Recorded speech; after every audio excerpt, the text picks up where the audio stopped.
No hay que mentirle a la gente de que ser feliz sale solo. Hay que entrenarse, hay que aprender, hay que buscar. No vibro como abogado, bien. No vibro como aquí, bien. No vibro y de repente empiezo a vibrar con algo. Me doy cuenta que ahí está mi alma. ¿Quieres ser feliz? Tienes que trabajar. Esto es una decisión. Entonces empiezas a hacer todo lo que es necesario para hacerlo. Uy, estoy cansado. Bueno, entonces no se queje de ser infeliz. Mario Saban, investigador y profesor de Cábala, doctor en filosofía, antropología, psicología, historia, entre otros. Especializado en la Cábala aplicada a la psicología, el crecimiento personal y espiritual. Mario ha publicado 25 libros sobre la historia, el pensamiento y la espiritualidad judía. La gente tiene más miedo a su éxito que a su fracaso. Pero sobre todo la gente le tiene miedo a su propio éxito, porque cuando tú tienes éxito te quedas solo y cuando estás fracasado todos tienen compasión. ¿Sufrir es una decisión? Sufrir no solamente es una decisión, a veces es un orden cultural. El sufrimiento es parte de su identidad y por lo tanto salir del sufrimiento es muy difícil,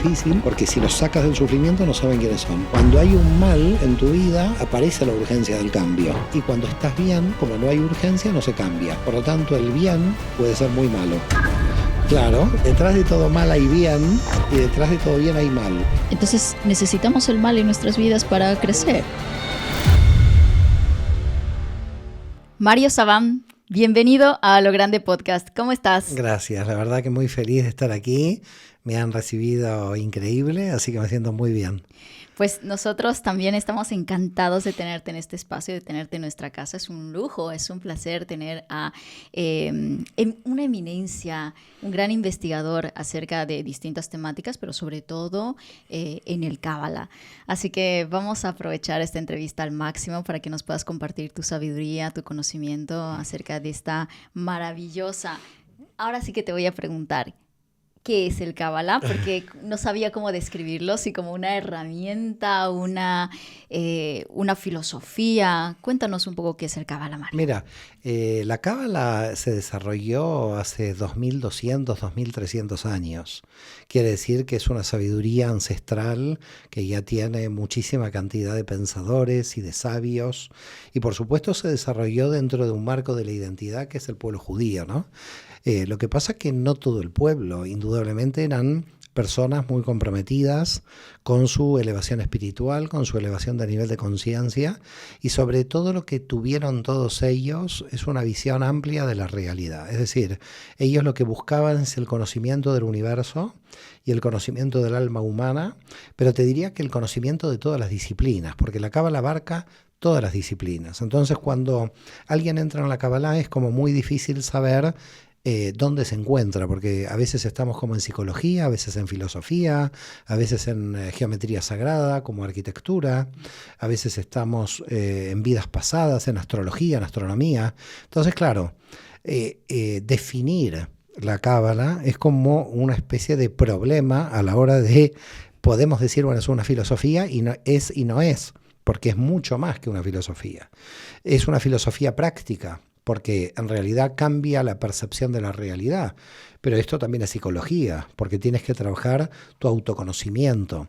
En consecuencia, definir qué es la Cábala es una de las cosas más difíciles que tiene la Cábala, porque la Cábala explica el orden de la realidad de un modo tan preciso y tan cercano al mismo tiempo a la realidad, que realmente sorprende. Es decir, sorprende cómo en siglos tan antiguos los cabalistas, estos sabios del pueblo de Israel, llegaron a este tipo de conclusiones tan avanzadas. De hecho, estos sabios, muchos de ellos llegaron a ser en el campo de las ciencias gente muy reconocida, ¿no? Por ejemplo, hay un sabio de Barcelona del siglo XI, Abraham Barillá, que no nació en Barcelona, nació en Andalucía, algunos dicen que en Málaga, y se trasladó luego a Barcelona, estamos hablando entre el 1020 y el 1070, donde él llegó a crear las ecuaciones en matemática de segundo grado.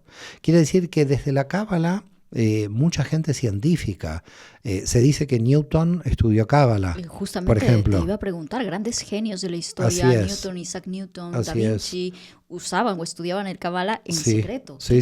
Ahí? Y porque encontraban esto, ¿no? Fíjate, ¿no? Tú citas a Da Vinci, es un personaje muy importante porque es un representante, si se quiere, de un dominio de todas las ramas de la cultura y de los inventos y del pensamiento.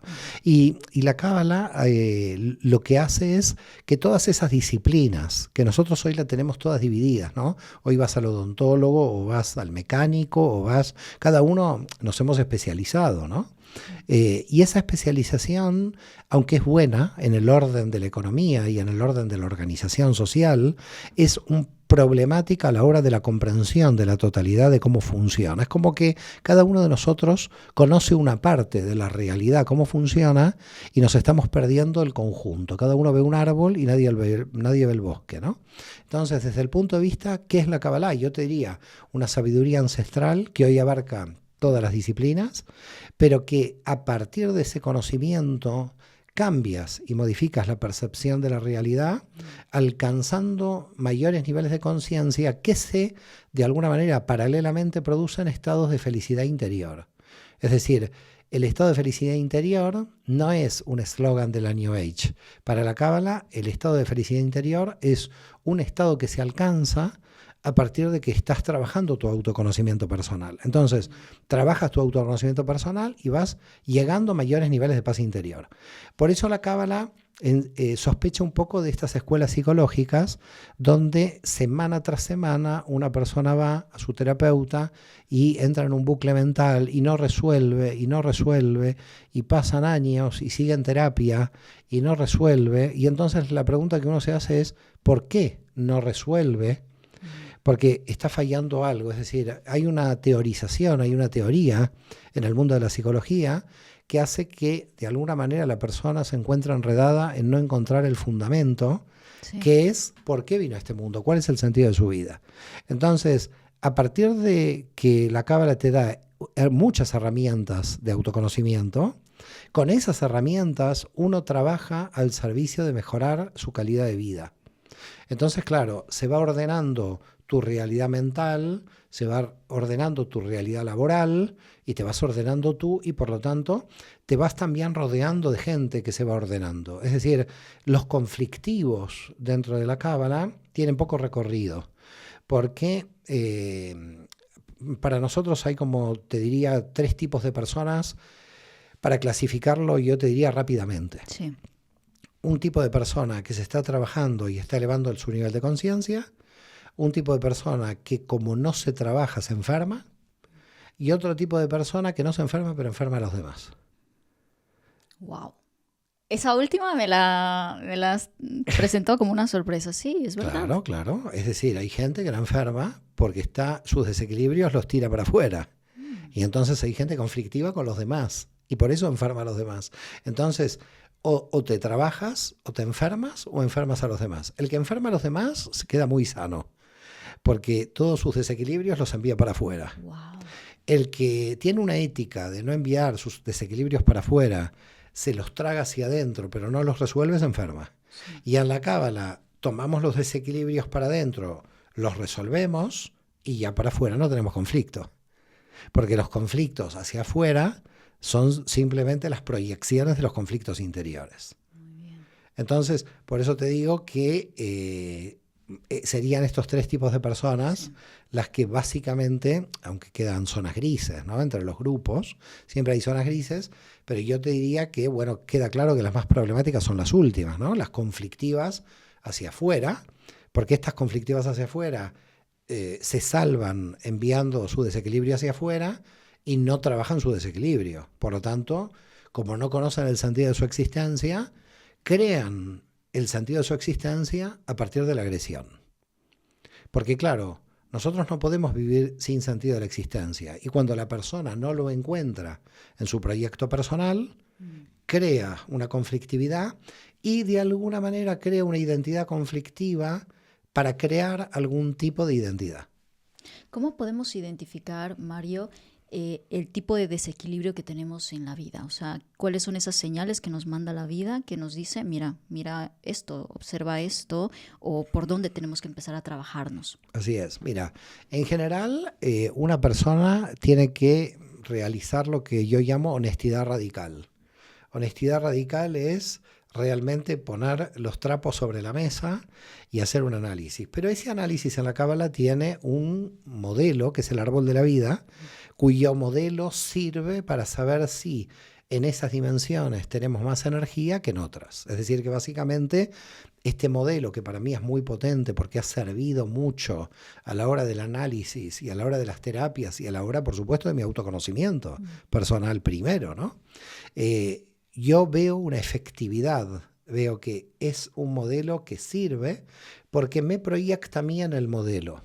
Y fíjate lo que sucede, ¿no?, con este modelo, que es un modelo que yo te diría que es más pedagógico que psicológico. Y voy a explicar cuál es la diferencia.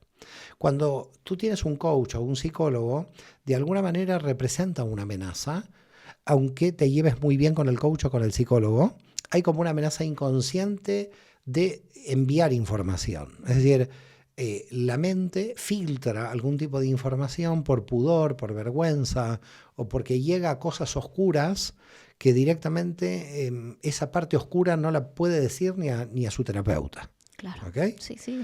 Y entonces lo que pasa con el árbol de la vida es que no tienes ningún terapeuta intermediario y que si tú lo conoces al árbol de la vida, entonces esa parte oscura no la tienes que contarle a nadie, tu parte oscura, sino volcarla en el árbol de la vida y trabajar con él. Entonces esa vergüenza, ese pudor, ese sistema de defensa que tú tenías ante la posibilidad inconsciente de que tu coach o tu psicólogo pueda ser una amenaza, con el árbol de la vida no tenés ninguna amenaza porque estás hablando con un papel eventualmente. Muy bien. Y entonces ahí descargas todas tus oscuridades porque no tienes ningún juez que te pueda juzgar o ninguna persona que inconscientemente produzca una amenaza y puedes ver dónde estás equilibrado y desequilibrado y lo más importante es que lo registres en tu interior, no que lo expliques al exterior. Porque no es importante que yo te explique cuáles son mis desequilibrios, lo importante es que yo los pueda ver, que yo los pueda registrar en mi interior. No necesitar de revelar ese desequilibrio hacia afuera.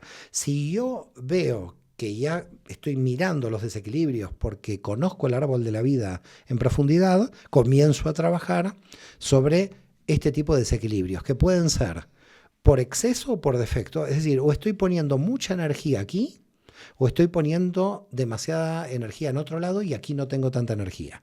Es decir, el árbol de la vida es un sistema que ves la distribución de las energías. Wow. ¿Okay? Es como... ¿Viste cuando el Estado hace el presupuesto nacional? Sí. Bueno, el presupuesto nacional dice, bueno, tal porcentaje para economía, tal porcentaje para defensa, tal porcentaje para vivienda, tal porcentaje... Bueno, el árbol de la vida es algo así a nivel energético con el alma. Tanto energía con mi hijo, tanta energía con mi esposo, tanta energía en el trabajo, tanta energía. Entonces haces una evaluación. ¿Cuánto estoy dando? Y bueno, estoy dando aquí 50% con mi hijo porque es muy pequeño, pero a medida que el niño crezca, entonces le voy a dar 30, le voy a dar 20 porque no necesita tanto. Estoy dándole 100% al trabajo, muy mal, porque tengo mi hijo, tengo mi familia, tengo otros aspectos de la realidad, entonces tengo que bajar la energía en el trabajo y poner esa energía en otro lado. Es decir, el árbol de la vida es un mapa de distribución de las energías que refleja la distribución del tiempo de tu agenda. Porque, cuidado, que las energías que tú estás distribuyendo, para ejercerlas necesitas de un tiempo y espacio para ejercer esas energías. ¿Cómo sabemos, gracias al árbol de la vida, que estamos tomando buenas decisiones a la hora de elegir hacia dónde focalizamos nuestra energía? ¿Cómo nos puede ayudar esta herramienta? Y porque cuando tú ves que estás poniendo poca energía, la decisión es poner energía ahí. Es decir, ya la decisión te la marca el propio desequilibrio. Es decir, cuando tú ves que falta energía, ya tu decisión tiene que ser llevar la energía ahí. Sí. Es decir, que en realidad las decisiones van a tener que ver con que si falta o no energía.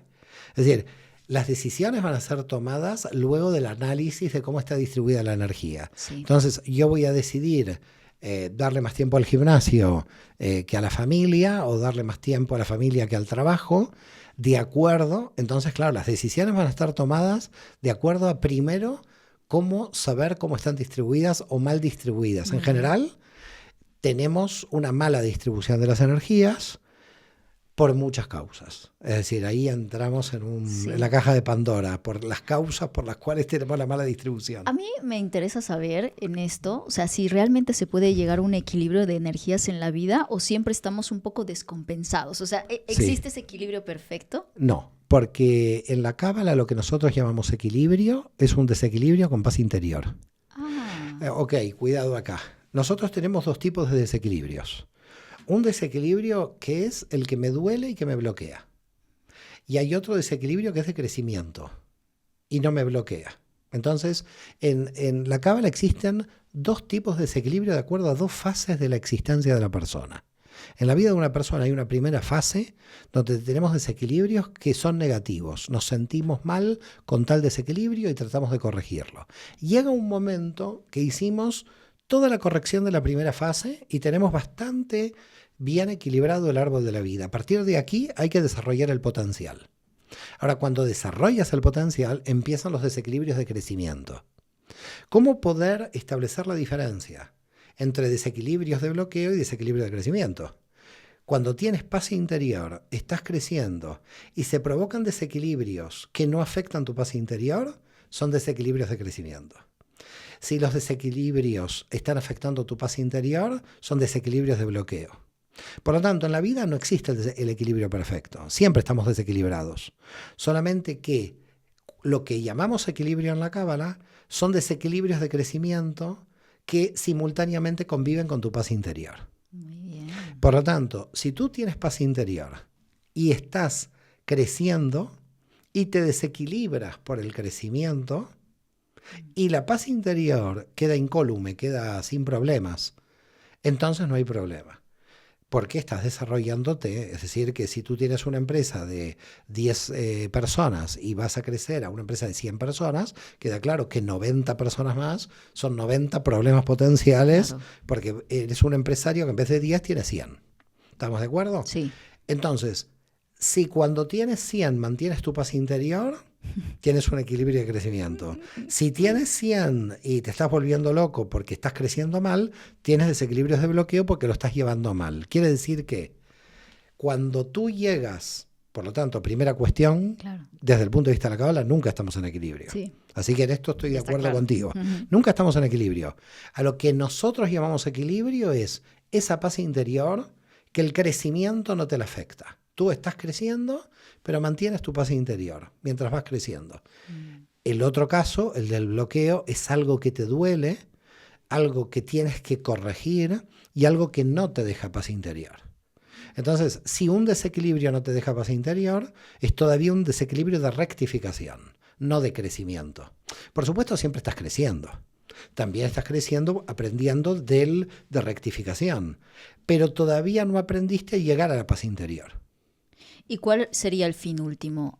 ¿Lograr ese crecimiento con paz interior? No hay fin último. Hay proceso de crecimiento permanente. Porque vamos hacia el infinito. Vale. Es decir, siempre tienes que desarrollar todo tu potencial. Es decir, en esos dos ámbitos. En el primero, sí, cuando estás con los bloqueos, y en el segundo, en el potencial. Mira, te voy a dar un ejemplo, pero te voy a dar un ejemplo material, aunque yo entiendo que la gente tiene que entenderlo como no material. Sí. ¿Quedó claro lo que digo? Es decir, te voy a dar el ejemplo material, pero el ejemplo material tiene que ser llevado a todos los ámbitos, no a la materia. Lo que pasa que en este caso, como eran empresarios, el ejemplo es material. Había un cabalista que murió en el año 1994, que fue el gran Rebbe de Lubavitch, un hombre muy conocido en Nueva York y hoy en todo el mundo, porque dejó unos grandes escritos, un hombre muy sabio, de un movimiento judío ortodoxo muy grande a nivel mundial. Este Rebbe de Nueva York se encuentra en la década del 80, me parece que es esta anécdota, con los hermanos Reichman, que ya murieron. Los hermanos Reichman eran los dueños de toda la cadena Four Seasons. Por supuesto, una cadena que indudablemente todo el mundo sabe que factura mucho, o facturaba, no lo sé. Estos dueños fueron al Rebbe y le dijeron, nos queremos retirar, porque realmente ya tenemos una cantidad de dinero suficiente para retirarnos, porque no. Y el Rebbe le contestó, no se pueden retirar. Y ellos se quedaron como los dos tipos, porque como me está diciendo que no. Porque ustedes no saben cuál es su potencial. De repente, en vez de tener 100 hoteles, pueden tener 200 y pueden dar trabajo a más gente. Ustedes no pueden frenar a Dios en su potencial. Wow. A ver si queda claro. No quiero que la gente lo vea desde el punto de vista material. Vale. que veámoslo Claro, en el punto de como- vista espiritual. Es decir, Muy bien. yo tengo tanta cantidad de Sí. libros escritos. Por los libros escritos que tengo, tendría que decir, me voy a retirar. El consejo del revés, usted no puede no seguir escribiendo porque no sabemos su potencial. Es decir, lo importante de la persona no es lo que acumula, sino lo que revela. Desde un punto de vista del exterior, pueden verte esto como un desequilibrio en una ambición, ¿ok? Y no estamos hablando del desequilibrio de la ambición, porque la persona no está ambicionando, está desplegando su potencial.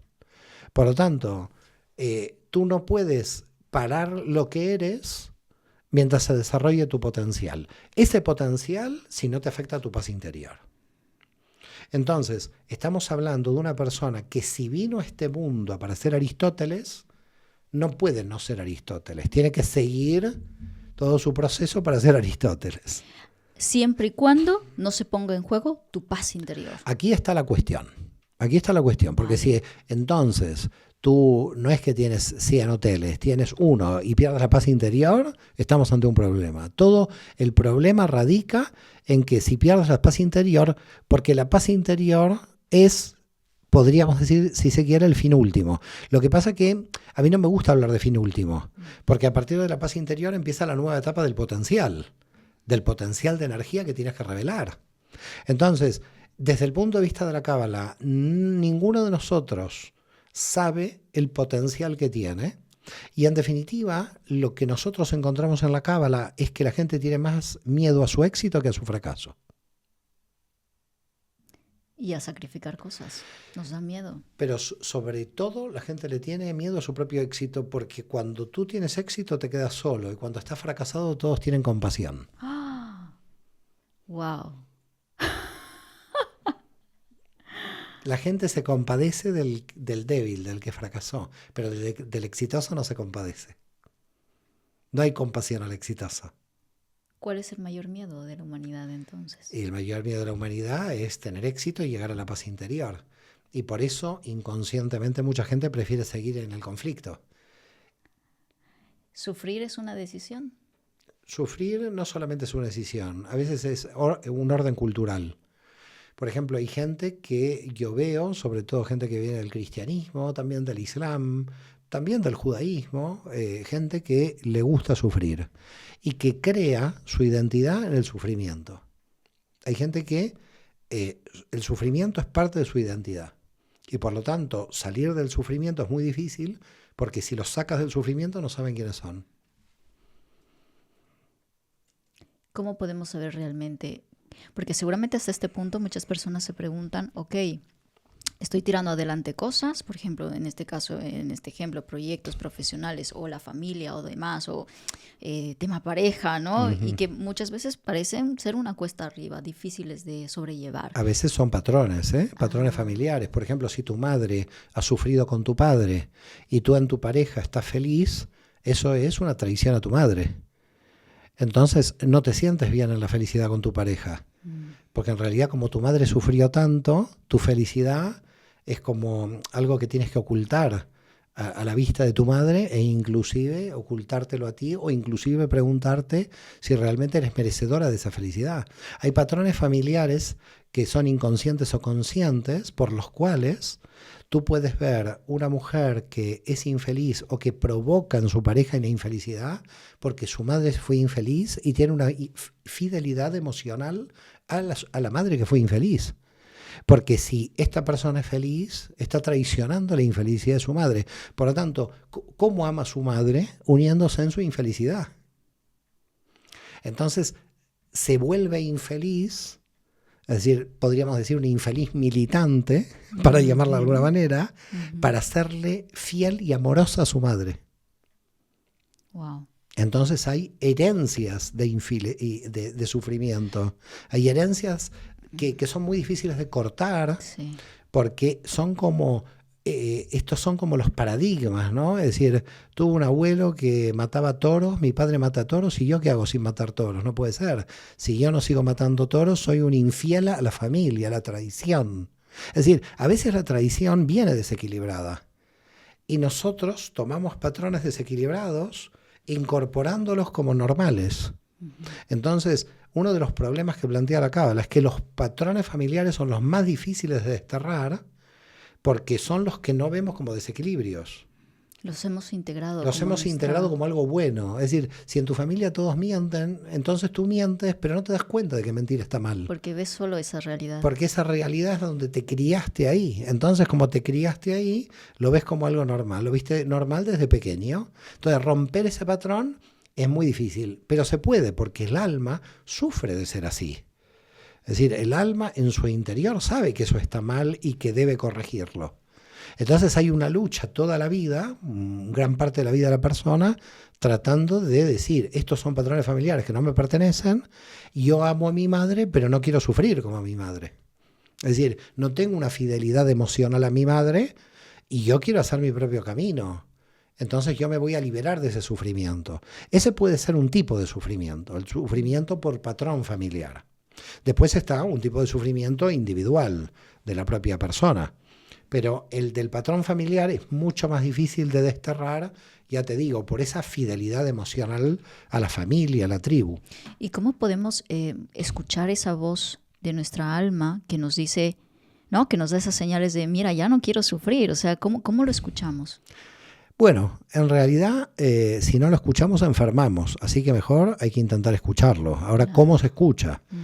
Hay dos formas. O por el ataque del mal, una situación dolorosa en tu familia que hace que esa voz aparezca, ¿okay? Que se muera un familiar o un amigo joven o que exista alguna separación, o por amor. Es decir, por amor es más lento debido a que el aprendizaje por amor, la persona no tiene una urgencia de cambio.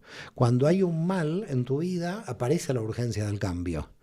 Entonces, cuando existe un mal, hay una urgencia, y cuando estás bien, como no hay urgencia, no se cambia. Por lo tanto, el bien puede ser muy malo.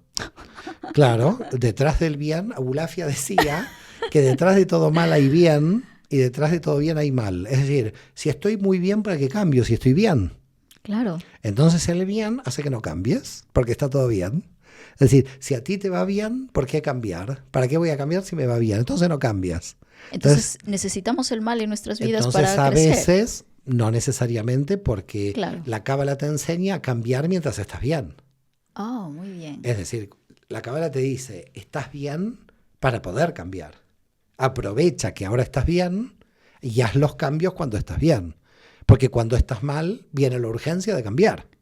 Es decir, cuando estás bien, puedes hacer los cambios tranquila. Sí. Puedes meditar, puedes hacer un libro, puedes criar a tu hijo, vas haciendo las cosas mientras estás bien.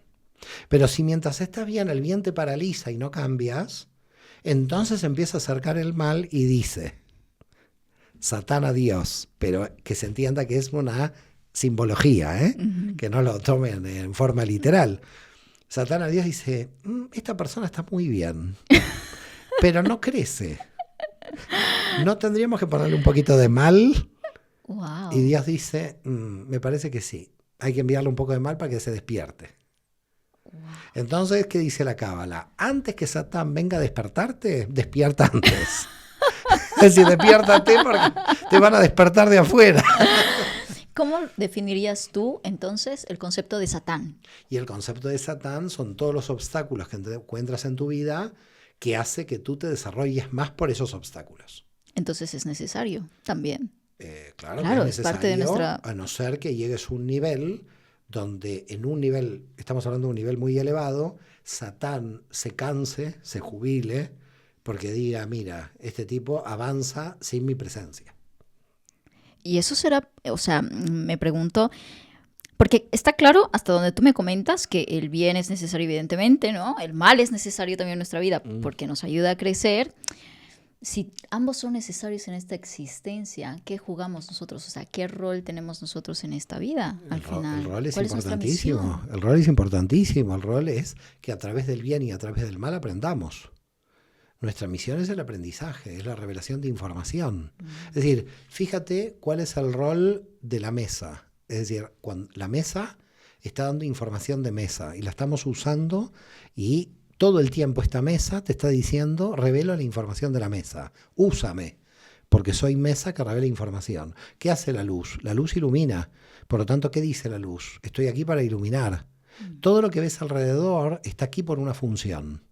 Y nosotros también estamos aquí por una función, que es revelar información. Por lo tanto, a nivel global, todo el universo revela información y nosotros también revelamos información. Por lo tanto, cuando tienes un hijo, ¿qué haces? Revelas información genética. Cuando escribes un libro, revelas información. Cuando estás haciendo una entrevista, revelas información. Todo el tiempo estamos revelando información. Es decir, si tú te pones a pensar, lo que hacemos en todo momento es revelar información. Inclusive comemos información. Cuando yo como un plátano, como la información del potasio. Cuando comemos, ¿por qué elegimos cuál es la mejor comida? Porque estamos ingiriendo información. ¿Nosotros somos entonces como esos canales que revelan información para despertar conciencia? Claro, lo que pasa es que el despertar de la conciencia es la revelación de la información. A medida que tú revelas más información, estás aumentando el nivel de conciencia. Es decir, la conciencia tiene relación con la información que tú puedas revelar. Por lo tanto, cada vez que estás revelando más información, estás revelando un nivel de conciencia. Por otra parte, hay unos niveles de conciencia interior que son imposibles de revelar. Porque claro, yo puedo escribir un libro, puedo hacer una entrevista, puedo revelar, pero siempre tengo en mi interior mucho más contenido que lo que estoy revelando. Claro. Es decir, el potencial que tenemos en nuestro interior es mucho mayor. Por eso los grandes cabalistas dicen la verdad de uno muere con uno. Nadie se entera de nuestra verdad. Hay una verdad en nuestro interior que no lo sabe ni el coach, ni el psicólogo, ni el amigo, ni la pareja, ni nadie. Solamente la tenemos nosotros en nuestro interior, no porque nos la estamos reservando, sino porque muchas veces no tenemos las herramientas de revelación para poder revelar tanta información. Claro. Pero en la medida en que nos vamos vaciando de información, empezamos a sentir que necesitamos nuevamente información y por lo tanto empezamos a frenar a revelar información. Es decir, no quiero estar con tanta gente porque ya estoy agotado. ¿Eso qué quiere decir en términos de la Kabbalah? Que he revelado demasiada información y que ahora necesito recibir información. Muy bien. Es como ese equilibrio entre el dar y el recibir Claro, constante. pero por ese motivo hay que tener mucho cuidado con el dar demasiado sin recibir o el recibir demasiado sin dar. Claro, porque si yo recibo, estoy todo el día estudiando, etcétera, etcétera, y solamente lo hago por mí o para mí y no lo revelo hacia afuera, moriré con toda esa información sin revelar y la humanidad se quedará. Imagínate si el señor Sabin, que fue el inventor de la vacuna contra la polio, se hubiera quedado con la información él. Claro. Entonces seguíamos teniendo polio en todo el mundo. Sí. Entonces el señor Sabin, ¿qué decidió? No vendió su fórmula, la donó a la humanidad. No hay royalties para el señor Sabin y su familia de la vacuna contra la polio, porque dijo, la polio es tan terrible para la humanidad que yo voy a donar. Entonces, si el señor Sabin hubiera inventado la vacuna contra la polio, pero no se lo hubiera comunicado a nadie, estamos todos mal a nivel mundial. Quiere decir que cuando tú revelas algo hacia afuera, toda la humanidad se beneficia de tu revelación. Y también parte de nuestro propósito es compartir, o sea, parte de lo que hacemos con el mundo, o sea, ahí es donde se completa nuestro propósito, o hay un propósito que es más individualista. No hay diferencias, porque mientras se produce tu propósito individual, va a llegar un momento que vas a estar tan lleno que se te va a desbordar hacia los demás. Por eso nosotros decimos que la luz no lucha contra la oscuridad, la luz ilumina. Entonces, si tú eres luz, empiezas a desbordar energía hacia todos lados y la gente se empieza a beneficiar. Con lo cual, el trabajo siempre individual en una escala muy alta se vuelve un trabajo general. No es incompatible. Qué bonito, me encanta entenderlo desde ese punto de vista. Y ahora me pongo como en la piel de las personas que están en ese camino de encontrar su propósito y les cuesta porque no encuentran aquello que revela realmente sus dones. ¿Cómo el Kabbalah nos podría ayudar a eso, a encontrar cuál es el propósito de nuestra alma? Mira, yo tengo una experiencia que te diría, más que teorizar, más que presentar una teoría, yo te explicaría mi propia experiencia personal, no con respecto a mi sentido de mi propia vida, sino con respecto al sentido de la vida de muchos de mis alumnos. Yo cuando se creó la Escuela de Psicología y Cábala en la red, empecé a convocar a alumnos muy avanzados que yo tenía de mis clases presenciales de Barcelona a ser profesores en sus diferentes áreas. Ellos no eran conocidos en las redes, pero yo lo que hice es abrir espacio para que ellos puedan desarrollarse. Y dije, si es el sentido de la vida de ellos, se podrán desarrollar. Y la gran mayoría encontraron su propio desarrollo.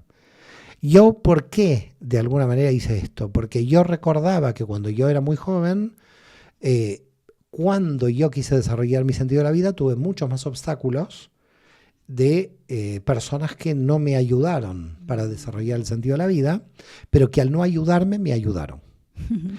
Volvemos al concepto del mal. Por eso, es decir, yo tuve tantos satanes, te puedo decir, en mi juventud, que hizo que mi emuná, como decimos en hebreo, mi confianza aumentara, un rara avis, porque mucha gente en la tercera se cae, ¿no?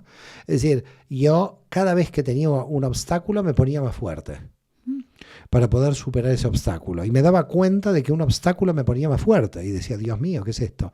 Y aparezco un sadomasoquista. Es decir, soy un masoquista directamente. Sí. Pero realmente aprendí mucho de todos estos obstáculos.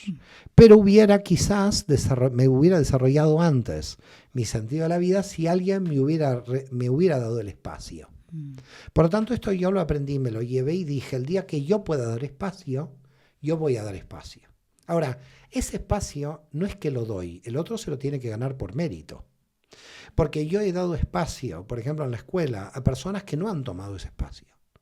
Y no han tomado ese espacio porque lo que uno ve es que una persona llega hasta donde es. Entonces, aunque tú le des un espacio a alguien que no es meritorio de ocupar ese espacio, no lo puedo ocupar. Entonces, no lo puedo ocupar porque todavía no es para ese espacio. Entonces, yo muchas veces a quien me está oyendo le diría, usted entrene, todavía quizás usted no sabe lo que quiere ser, sobre todo a la gente más joven, ¿no? Entrene. Va a llegar un momento de su entrenamiento que alguna parte de su entrenamiento le va a gustar y se va a apasionar y ahí encontró el sentido de su vida. Así que usted entrene en todas las áreas. ¿Ok? Yo hice mi licenciatura en Derecho, luego no me gustó. Hice de técnico de administración de empresas, no me gustó. De martillero, no me gustó. De notario, no me gustó. Yo encontré el sentido de la vida a los 36 años. Yo no encontré mi sentido de la vida a los 23. Entonces, lo que yo le diría a la gente es, hay que entrenarse, hay que aprender, hay que saber, hay que buscar. No vibro como abogado, bien. No vibro como aquí, bien. No vibro y de repente empiezo a vibrar con algo. Me doy cuenta que ahí está mi alma. Pero para llegar a vibrar con algo, uno tiene que buscar mucho. Entonces, claro, a la gente que nos está oyendo ser feliz es un trabajo. No es un flujo estando en la playa mirando el sol, que también la puedes pasar muy bien, no digo que no, pero digamos a lo que voy es, ¿quieres ser feliz? Tienes que trabajar, tienes que autoconocerte, tienes que prepararte, tienes que meditar, tienes que mover el intelecto, tienes que vivir, tienes que experimentar. Es decir, yo básicamente te diría que para llegar a encontrar el sentido de tu vida tienes que utilizar muchos verbos. Es decir, junta todos los verbos que hay en el diccionario y entonces así vas a llegar a encontrar el sentido de tu vida. Ver, oír, escuchar, meditar, trabajar. Es decir, ponte todos los verbos menos los negativos, ¿no? Robar, por favor, no te pongas este verbo, ¿no? Pero los verbos positivos, póntelos porque los necesitas a todos. Es decir, ser feliz es un trabajo. Y no hay que mentirle a la gente de que ser feliz sale solo. Es decir, el cambio de conciencia es una decisión que tú tomas de la vida. Es decir, yo quiero ser feliz, esto es una decisión. A partir de quiero ser feliz, entonces empiezas a hacer todo lo que es necesario para hacerlo. Sí. Por eso te digo, yo entiendo la felicidad una responsabilidad del alma. Wow. Eso sería la felicidad, una responsabilidad con tu propia alma. Yo voy a hacer que mi alma sea infeliz toda la vida. Además, yo estoy siempre con mi alma. Entonces, yo siempre voy a estar con un Mario infeliz, con un Mario triste. No, yo quiero estar con un Mario alegre, porque yo estoy conmigo todo el día. Claro. Entonces, yo voy a tomar la decisión de a quién yo quiero sacar en el potencial. ¿Qué es lo mejor de mí que quiero sacar en el potencial? Porque esto es lo que me va a dar a mí la felicidad. Yo estoy todo el día conmigo. Entonces, a una persona que es conflictiva, a una persona que no encontró el sentido de su vida, a toda esta persona yo le diría a trabajar. Póngase a trabajar. Póngase a trabajar porque es la única forma de llegar a ser feliz. Uy, estoy cansado. Bueno, entonces no se queje de ser infeliz. Tú me dices esto y como que, lo tengo claro, ¿sabes? O sea, es como, quizás porque desde muy temprana edad como he sido una buscadora incansable de esto que me hace feliz, ¿no? Y es cierto que parece que hay personas en la vida como que se les da más fácil esta búsqueda, ¿no? O encontrar aquello que disfrutan, que les hace feliz, que es parte de su misión de vida. Sin embargo, parece que hay otras personas que por más que intentan cosas, no encuentran ese tesoro, ¿no? Es como una lucha constante de su vida. ¿Cómo podemos explicar esto según el Cábala? ¿Existe el karma? ¿Hay algo que estamos arrastrando de otras vidas? ¿Qué sucede? Puede haber algo que venga de otra vida, pero hay que tener mucho cuidado con el lenguaje. Porque fíjate cómo tú me lo planteaste. Hagamos un análisis primero de tu plantea. Venga. Porque tú dijiste lucha. Ajá. Esto no es una lucha. Acá nadie lucha. Entonces, hay que empezar primero a borrar el tipo de lenguaje donde esto parece una guerra. Porque si tú ya estás planteándole, bueno, la persona lucha, indudablemente esta persona está en una trinchera, en un campo de batalla, luchando contra... Entonces, en la vida no se lucha, la vida se trabaja. Muy bien. Y son dos cosas diferentes. Trabajar, estudiar no es luchar. Trabajar, estudiar es trabajar y estudiar. Luchar es como enfrentarse a un enemigo. Y la vida no es un enemigo, la vida es un amigo. Entonces hay que cambiar la percepción. Hay que cambiar la percepción de que la vida es mi amiga. No es algo por el cual tengo que luchar. No me enfrento. No me enfrento a la vida. Porque entonces, si la vida es un enfrentamiento, la vida se vuelve mi enemigo y estoy luchando. Así que yo lo primero que haría es revisemos nuestro lenguaje. No quiero corregirte, ¿no? No es tú la idea. Adelante, yo estoy aprendiendo. No es la idea corregir, pero quiero que se entienda que así como nos hablamos, así como nos tratamos, después nos tratan. Es decir, nosotros nos tenemos que hablar dulcemente. Yo en la vida no lucho, yo trabajo. Yo en la vida no me culpo, soy responsable. Porque hay mucha gente que dice, soy culpable. ¿Usted es culpable de qué? No sé. Como gente que nació culpable. Entonces yo le digo, ¿pero usted es culpable de qué? No saben decirme por qué. Entonces una cosa es ser responsable y otra culpable. ¿Qué hacemos en la Cábala? Nos entrenamos a ser responsables, pero nos entrenamos a ser compasivos ante la imperfección. Por lo tanto, tampoco llegamos a la hiperresponsabilidad del perfeccionista. Porque el hiperresponsable termina culpable. Porque de alguna manera se ve que es perfecto. Entonces, usted quiere ser perfecto, usted no es humano, usted es Dios. Aquí somos todos imperfectos. Entonces, compasión al imperfecto y responsable de nuestro trabajo. Pero no hay lucha. No hay lucha, hay trabajo. Muy bien. Entonces, no tengo un enfrentamiento. Con lo cual, primera cuestión para mí central es un cambio de lenguaje. Muy bien. Con respecto a mi autocompasión y al mismo tiempo mi responsabilidad. Porque claro, una autocompasión al extremo me hace irresponsable. Entonces, tengo compasión limitada por la responsabilidad y tengo responsabilidad limitada por la compasión. Soy imperfecto, entonces aparece la compasión y hago todo lo que puedo en el potencial, ahí está mi responsabilidad.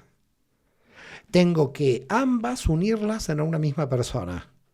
Cuando no llego hasta donde llego y no me culpo por no poder llegar a más y mientras tanto sigo desarrollando mi potencial.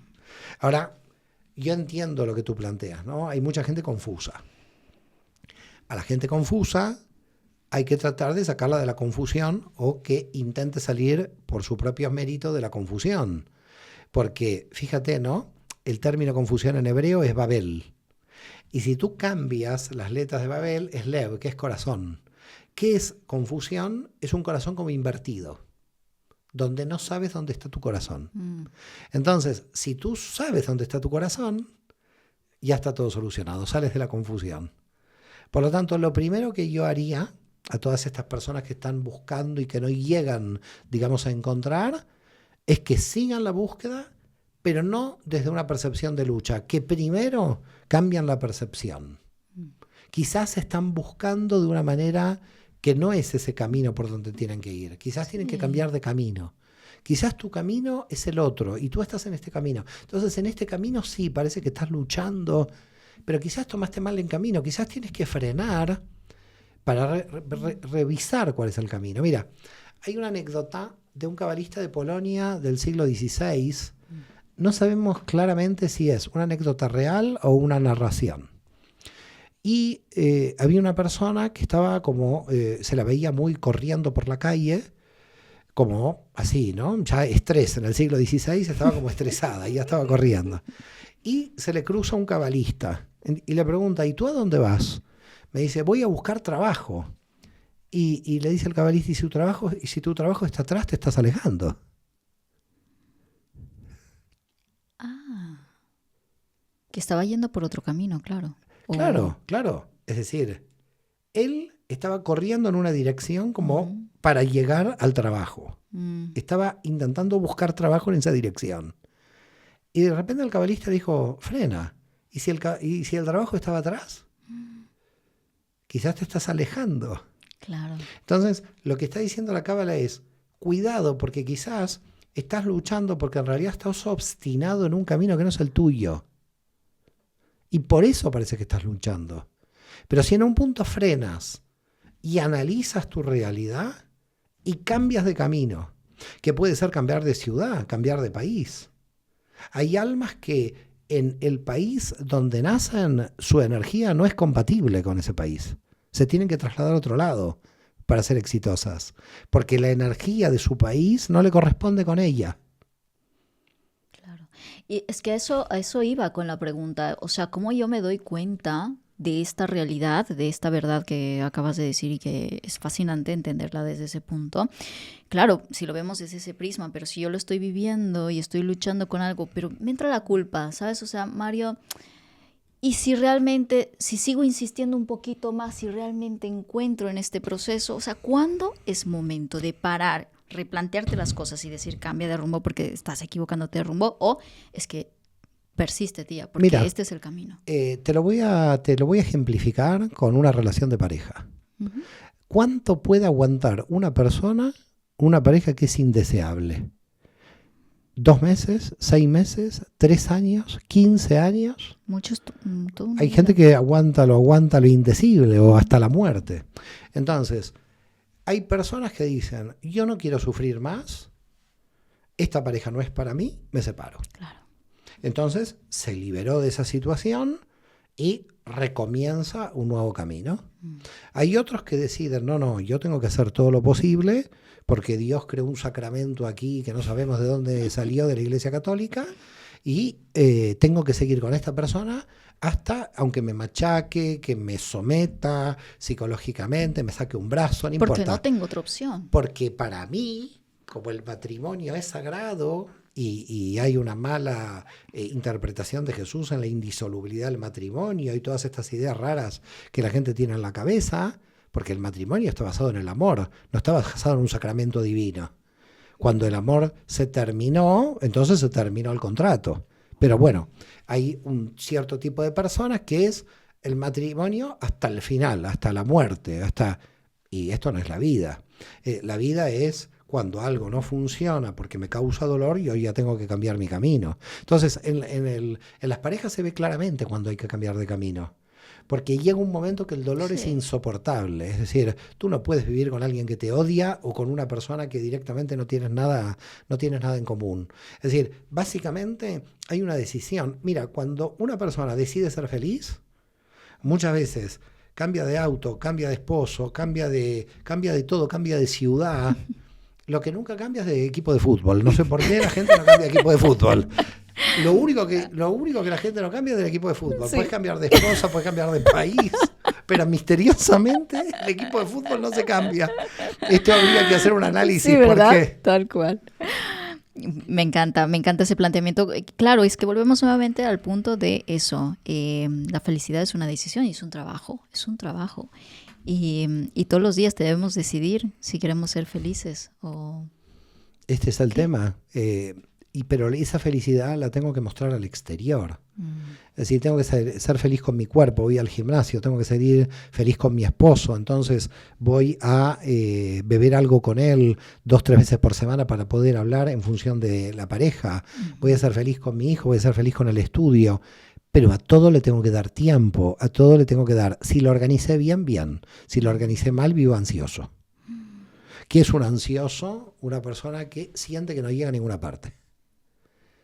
¿Qué es la ansiedad? Que tanta gente hoy estoy ansiosa, ¿no? Ansiosa es una aceleración mental que no condice con una buena distribución de las energías. Yeah. A mí, por ejemplo, mucha gente me dice, uy, ¿usted cómo trabaja?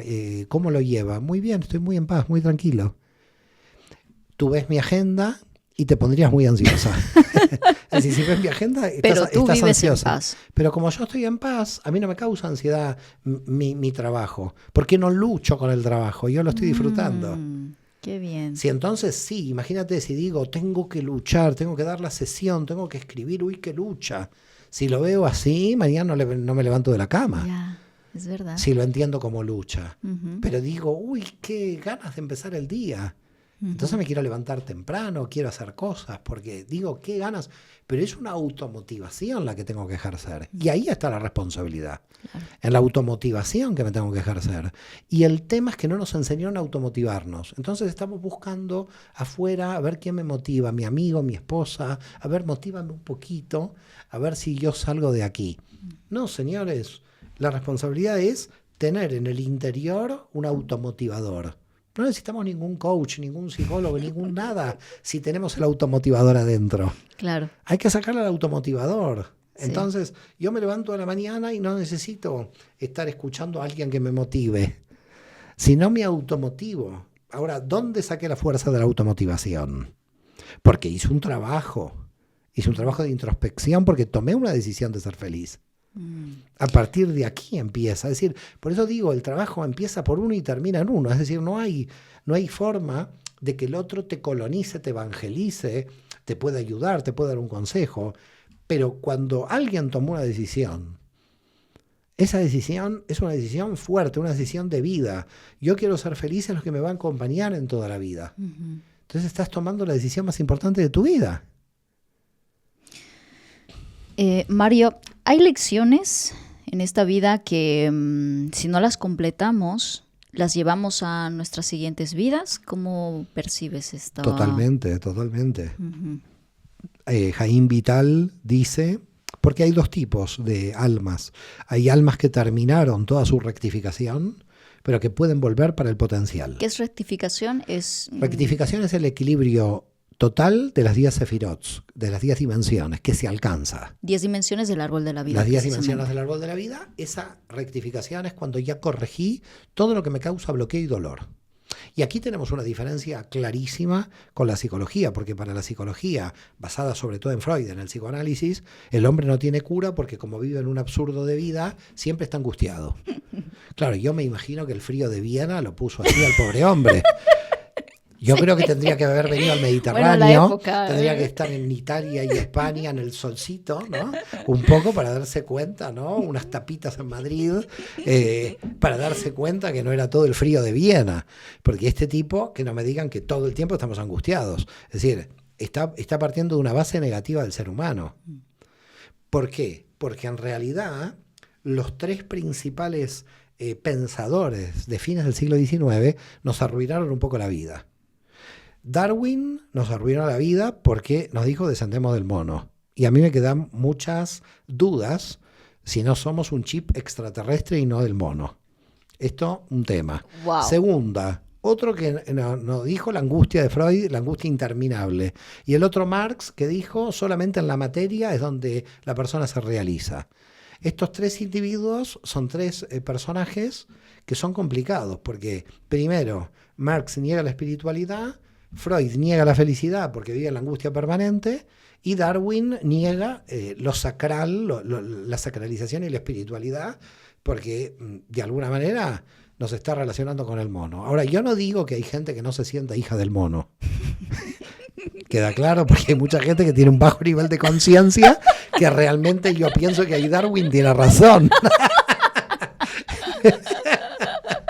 Pues a lo mejor sí, ¿eh? Por eso digo, hay gente que tiene tanto bajo nivel de conciencia que pienso que a veces Darwin tiene razón. Digo, ay, Dios mío, esta persona, desciende del mono. Muy bien, me encanta, me encanta. Pero bueno, yendo al punto, ¿no? Entonces, si es que podemos nosotros traer como lecciones de nuestras vidas pasadas y esa información que la tenemos que desarrollar en esta vida. Claro que sí. Inclusive te digo, dentro de la escuela hay 2 maestras de Cábala especializadas en regresión a vidas pasadas. Wow, son excelentes.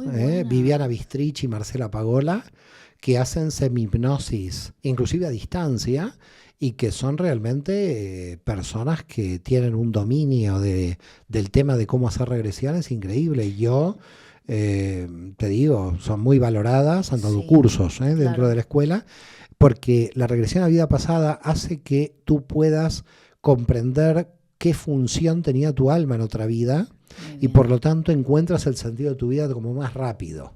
Entonces, claro, si una persona está hace muchos años buscando el sentido de la vida y no lo encuentra, yo a veces recomiendo una regresión inducida a vida pasada, porque desde el punto de vista de la Cábala es como importante saber qué tipo de alma tiene uno y qué tiene que hacer con esa alma. Por eso digo, a veces la búsqueda es tan interminable y hay gente que llega a los 50, 60 años y se ha buscado toda la vida y sigo confusa de la situación. Yo recomiendo a veces la terapia de regresión a vidas pasadas, porque indudablemente da mucha información y con esta información puedo hacer una corrección mucho más rápida. Es cierto que en esta vida podemos descubrir habilidades o nuestras propias habilidades que vienen de nuestras vidas pasadas, es decir, las traemos a esta. Sí. Y los desequilibrios. Es decir, traemos tanto las habilidades como los desequilibrios. Traemos el alma entera, que tenemos que seguir corrigiendo y desarrollar el potencial. Lo que sucede es que, como ya te digo, a veces la persona no puede reconocer qué tipo de alma tiene, cuál es su naturaleza, entonces una regresión puede hacer que entienda la lógica de lo que está viviendo. Mira, estás viviendo porque tú reparas algo anterior. Yo, por ejemplo, no quiero ser autorreferencial, pero me doy cuenta claramente de muchos aspectos que yo pude corregir de vidas anteriores, sobre todo de una especialmente, que la vi claramente y dije, mira, tengo que hacer este cambio, y al hacer el cambio corregí. También rompí patrones familiares. Muy bien. Y rompí básicamente 2, uno de mi padre y otro de mi abuelo materno. Que probablemente eran patrones que a ellos, en función de sus propias almas, quizás les servían para su rectificación. Pero a mí ya no me servían para mi rectificación. Por lo tanto, yo pasé por estos patrones, los pude detectar y los pude cortar. Y te digo que es un trabajo fuerte, porque entiendes que el alma termina dominando a tu mente. Porque básicamente al principio la mente domina al alma y es la que nos lleva a identificarnos con la mente. Por lo tanto, caemos en muchos bucles, caemos en muchos problemas, porque la mente, claro, nos buclea y nos deja, digamos, dando vueltas por ahí, y el alma empieza a sufrir porque entra en confusión. Claro. Pero cuando el alma toma las riendas de la mente es un gran instrumento. Muy bien. ¿Tenemos un número limitado de reencarnaciones? Eso no sabemos, Sabemos que todas las almas que están aquí ya son viejas. Desde el punto de vista de la Cábala ya no hay más almas nuevas. ¿Qué quiere decir almas viejas? Almas que prácticamente todas tuvieron que haber tenido una vida anterior. ¡Wow! Sí. O sea que todos somos almas viejas en este mundo. ¿Puede ser? Almas más viejas o menos viejas, pero en general ya los cabalistas desde el siglo XVII, XVIII dicen ya todas las almas que están llegando no son almas que no tienen vida anterior. Ya todos pueden tratar de mirar hacia atrás y encontrar vida anterior. Interesante. un tema para abrir otro melón en otro episodio seguramente. Si Dios quiere. Si Dios quiere. Para ir cerrando esta maravillosa entrevista, Mario, si hay algo o un principio del Cábala que la gente debe empezar a integrar en su vida ya, ¿cuál sería?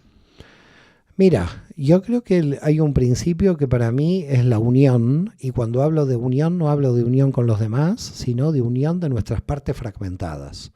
Para mí el primer trabajo es unir las partes que parecen como disociadas de nosotros.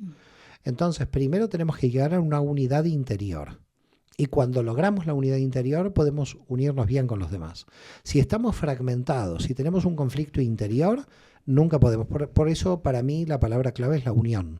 Pero no vuelvo a reiterar, no primero una unión con el otro, porque no puedo lograr una unión con el otro hasta tanto mis partes interiores no estén unidas.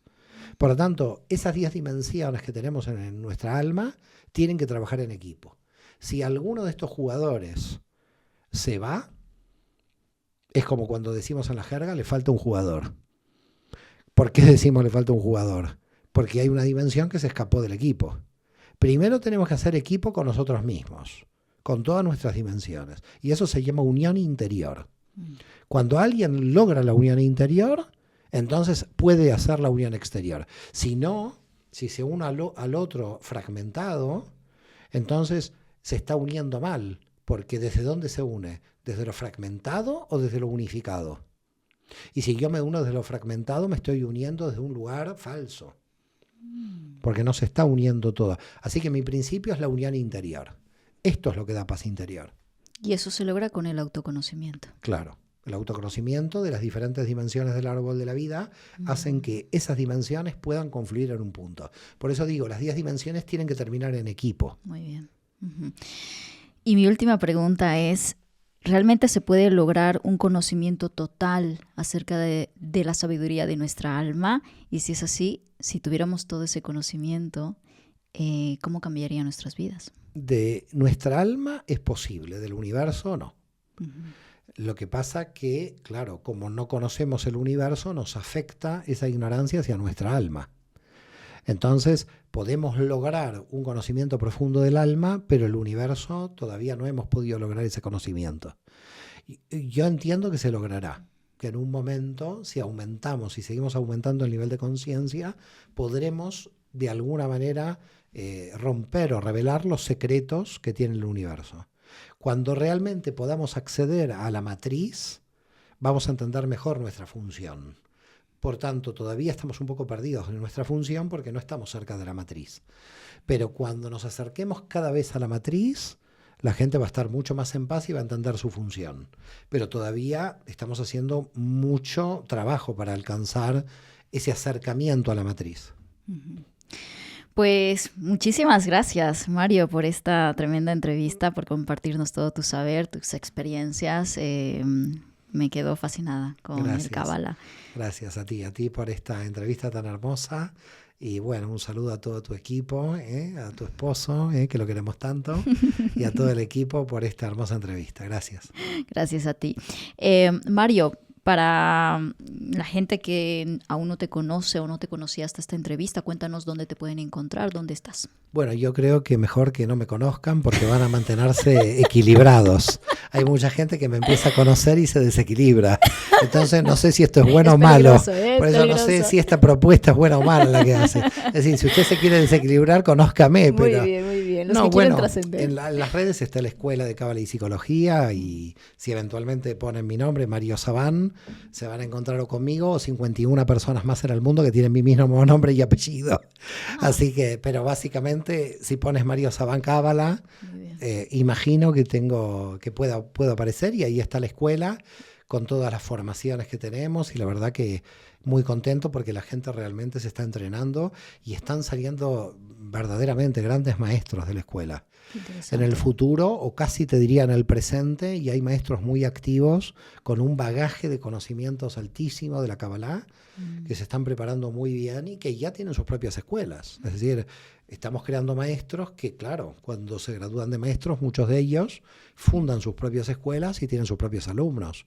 Te diré que en este momento de las 3 generaciones de maestros que tenemos, porque ya hay 2 graduados y una que termina a fines del 2025, 40, 50 escuelas de cábala en el mundo provienen de nuestra escuela. Wow. Y esa es un poco la idea, porque al final lo que estamos haciendo es iluminar, ¿no? Es decir, que cada uno, ¿no? Hasta la idea al final es, a partir de la escuela y de las escuelas que se crean por los maestros graduados de la propia escuela, llegar a un concepto que aparece en el libro profético de Isaías, que es el día en que cada uno va a ser maestro de sí mismo. Qué bonito.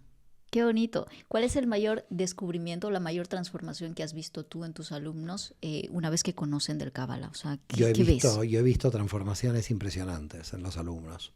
He visto algunos alumnos que tú no puedes creer, hace 4 o 5 años, la desesperación que tenían, la vida desordenada que tenían, y cómo al entrar en Cábala alcanzaron una felicidad y una disciplina que yo muchas veces me sorprende a mí mismo. Es decir, si no, yo no lo viera, no pudiera creerlo. Lo creo porque en mi propia experiencia ha sucedido, pero cuando lo ves desde gente desde muy abajo, de grandes conflictos, de que tú dices, no puede ni por la familia, ni por lo económico, no tiene punto de apoyo ninguno, y comienza a ordenar su percepción a partir de la cábala, y empiezas a ver que logra su trabajo, logra tener pareja, logra tener su casa, es decir, lo que empiezas a ver, tú dices, esto es un milagro, porque no puedes creer desde dónde salió. Y bueno, salió que se conectó con su alma, con su luz divina.